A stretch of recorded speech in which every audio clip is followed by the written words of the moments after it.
All right, pre-algebra. We are on page 196. We are starting section 3.6, which is sketching functions from a verbal description.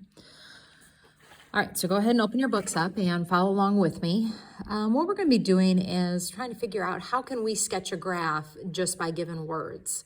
All right, so you can kind of read through this first example right here. I think it's pretty self-explanatory. You have a scuba diver that goes down, and after 0 minutes, the oxygen tank is full.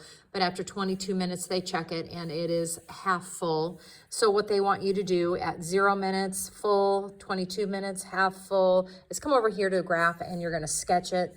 The thing with doing these with graphs, if you notice, kind of what is missing here is you need the labels. Obviously, you need the labels.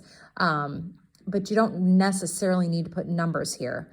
So the big thing on this one, I think, is going to be your independent and your dependent variables, your X and Y variables. So in this case, the amount of oxygen in the tank depends on how long they've been under the water, okay? So it tells you here the input is time. So the input variable is your time. Your output variable is the amount of oxygen left in the tank. So your output variable is always your Y, okay? And your input variable is always your X. So when you go to graph this, if you notice right here, you're going to label your X-axis as time, and you're going to label your Y-axis with the oxygen level. And they've kind of graphed that. And if you look, it is a decreasing line because as time goes on, the oxygen level is decreasing. So the slope is negative and the function is decreasing. All right. So let's come down here to the try it, and it says here, the weight of the water exerts pressure on a diver. At a depth of 10 feet, the water pressure is 19.1 pounds per square inch. That's what a PSI is. You also have that when you're with tires, you're filling a tire, PSI. At a depth of 14 feet, the water pressure is 20.9 PSIs. All right, which is why when a diver goes down, you have to be very, very cautious because it can crush you to death. The water gets so heavy when you get down deep into the water. And that is also the reason why when you come up, your oxygen, you have to be careful with that. You have to come up in increments in order not to get lightheaded and pass out. Or get bubbles in I think it can get bubbles. All right, so anyway, complete the statement for each of these. So, what depends on what? So your dependent or your input is going to be your X variable. So in this case, the depth, how deep you are.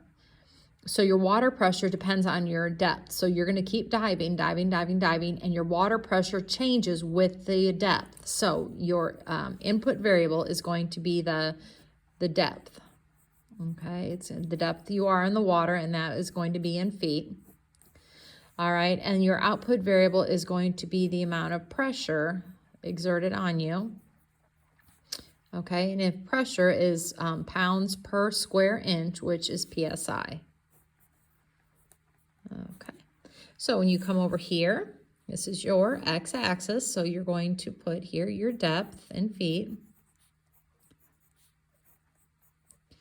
Okay, and then up here, you're going to have your pressure will be along here. Okay, and PSI. All right. I don't really like that they already have numbers in here. Normally, you wouldn't have a number here. But let's go ahead and graph the first one. It tells you if you're at a depth of 10 feet, your the pressure is 19.1.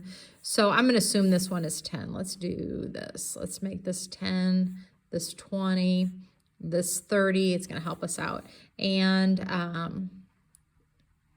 we can do that probably here too. Let's make this a 10, this a 20, this a 30, 40, 50, 60, 70. Okay, so if you look at the word problem, it says at 10 feet, you're at 19.1. So 10, 19.1 would be about right here. The next one was at a 14, which would be not quite halfway through, but you were at a little bit over 20.9, so about here. So it would be a 0, 0. If you're not in the water, you don't have any pressure, okay? And what it kind of is going to do is going to be a linear equation like this. So what it's asking is how are these two different? Well, here the as the depth gets deeper, the water pressure gets greater, and here, as time goes on, the tank gets less. So this is a decreasing function, this is an increasing function. The pressure increases as you go through. Okay, all right, over here what you're going to do is analyze the sketch. These are nonlinear functions, all right? These two are linear because they were straight lines, decreasing, increasing. On the nonlinear function, you're going to have a variety of both, and sometimes you even have a constant. All right, so it says here that Danica sketched the relationship between the altitude is your height, and time of one of her ski runs. All right, so if you take a look here, so before she even began, she was down on the ground. All right, so here Danica's on a chairlift going to the top of the ski run. Well, what happens when you're on a chairlift? It lifts you up. So you're getting up higher, your altitude's going higher, higher, higher, higher. You're working yourself up to the top of the mountain. All right, you get to the top of the mountain and you can't get any higher, so your altitude is not going to increase, but why is time going on? So what it says here is Danica is at the top of the mountain and she's just sitting up there waiting, okay? So time is going on, but she is not getting any higher or lower. And then she decides to ski down, and if you notice, it decreases in altitude quickly. So the chairlift is somewhat slow, so it should be a slow incline. She sits at the top of the mountain and her altitude decreases. Okay, and also notice that they've labeled your independent as time, your altitude over here. But again, notice there are no numbers here. You just kind of sketch it. All right, so here we go. Again, the sketch of a nonlinear function. You have Jose is practicing a javelin throw. What is the relationship between the height of the javelin and time? And if he threw the javelin, here's your height, here's your time. He threw it. It's not starting at 0, 0. The height isn't 0. There's 0. That would be at the ground. So he is standing up. So the javelin is as tall as he is. He throws it. The javelin goes up. It goes up. It goes up. It hits its apex. And then it starts going down, down, down, down, down until it falls upon the ground. So why didn't it start at the ground? Because he is holding it in his hand. So it starts at the height of whatever he is. But when he throws it, it will land on the ground. All right. Bottom page 197, here's to try it. Haru rides his bike from his house for 30 minutes at a very fast pace.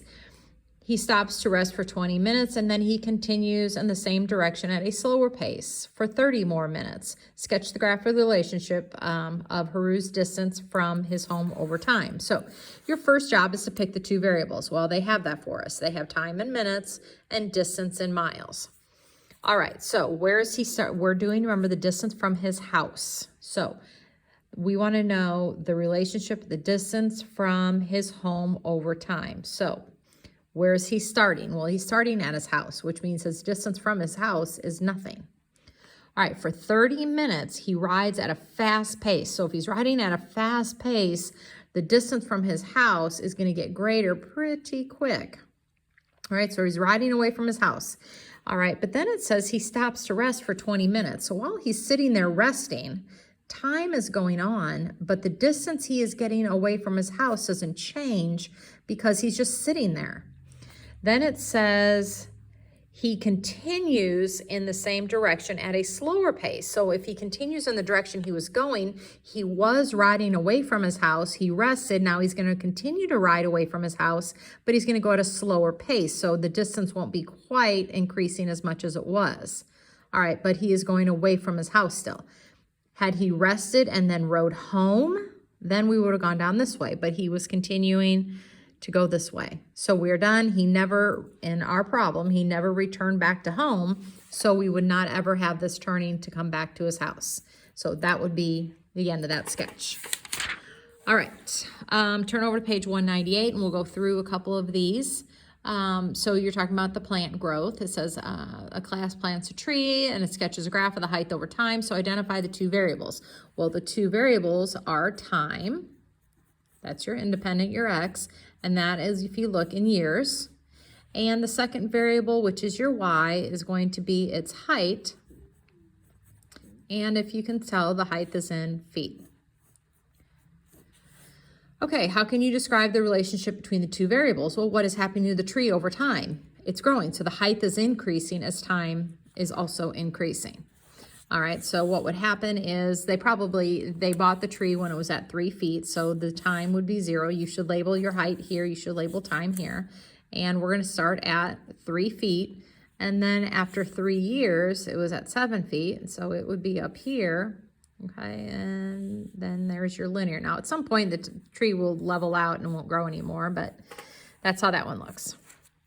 Okay, so we already have altitude and time. We talked about what altitude was. It was height. So an airplane takes 15 minutes to reach its cruising altitude. The plane cruises at that altitude for 90 minutes, and then it descends 20 minutes before it lands. All right, so the plane takes 15 minutes to reach its maximum altitude. So here it is.